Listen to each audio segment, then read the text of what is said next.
Ate, magkano? Magkano? Magkano, te? Boss, magkano? Boss, magkano? Magkano, boss? Simpleng tanong! Basta! Upload na! Bago ka talaga? Upload na! Diba? Ayun, no? Magkano sagot? 500? Nagtatago eh! Christmas! Mga bata pa. Boss, Marvis!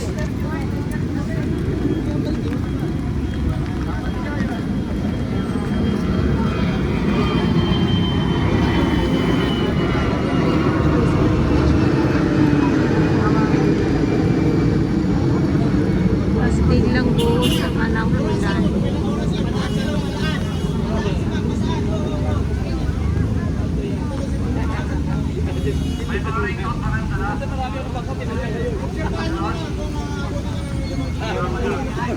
Pabayaan ng iwan man.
General ng Bayan, si kasamang Bong Palatino.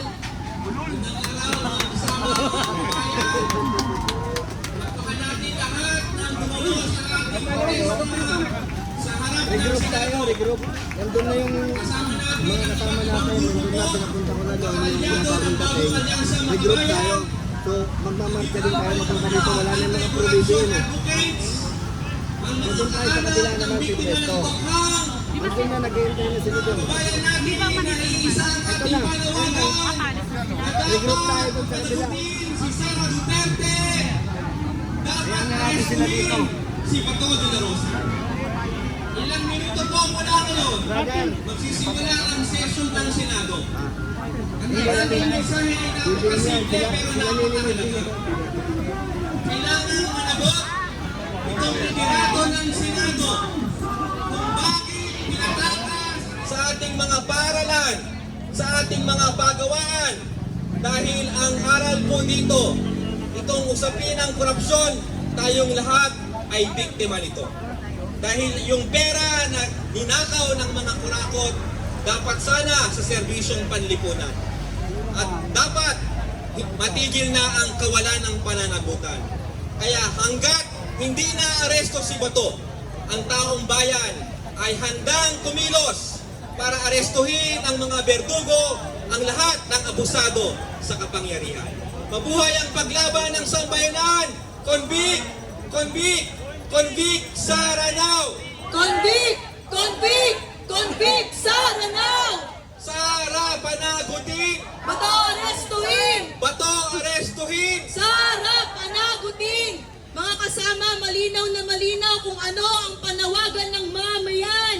Hiling natin ang pananagutan at hustisyang panlipunan. Kaya naman po na andito mismo, humaharap ang iba't ibang sektor ng lipunan upang sabihin sa Senado na nagbabantay kami sa magiging hatol ninyo kay Sara Duterte. Panawagan namin na ma-convict si Sara Duterte at maikulong na si Bato de la Rosa. Kaya naman ngayon tinatawagan po natin mula sa Alliance of Concerned Teachers si kasamang Roel Mapet at mula sa Kadamay si kasamang Nini Doringo.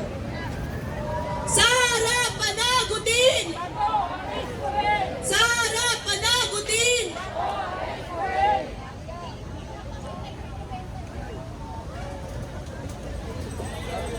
Mainit at militanteng araw po sa lahat ng mga guro, kabataan at mamamayang nakikibaka para sa hustisya at pananagutan laban sa paglulustay at pandarambong sa kaban ng bayan. Kaisa po ang mga guro at kawani at sektor ng edukasyon para sa panawagang Sara litisin, Sara panagutin. Hindi po lamang Vice Presidente si Sara Duterte.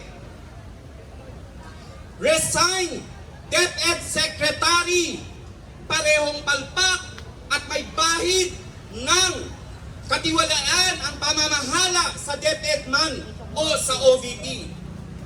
Kung si Mandaram Bongbong Marcos ang hari ng korupsyon, si Inday Sara o Inday Lustay naman ang reyna ng korupsyon.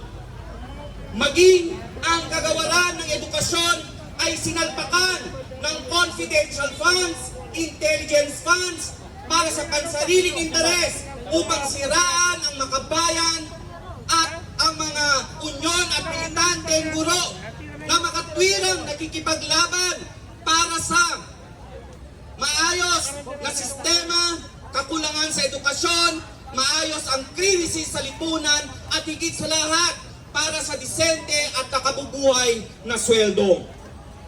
Bilang guro na nagtuturo ng mabuting asal at pagiging makabayan, hindi namin hahayaang makatakas sa pananagutan ang sinumang naglustay at naglulustay sa kaban ng bayan at nagsisilbing masamang ehemplo sa kabataan at sa mamamayan.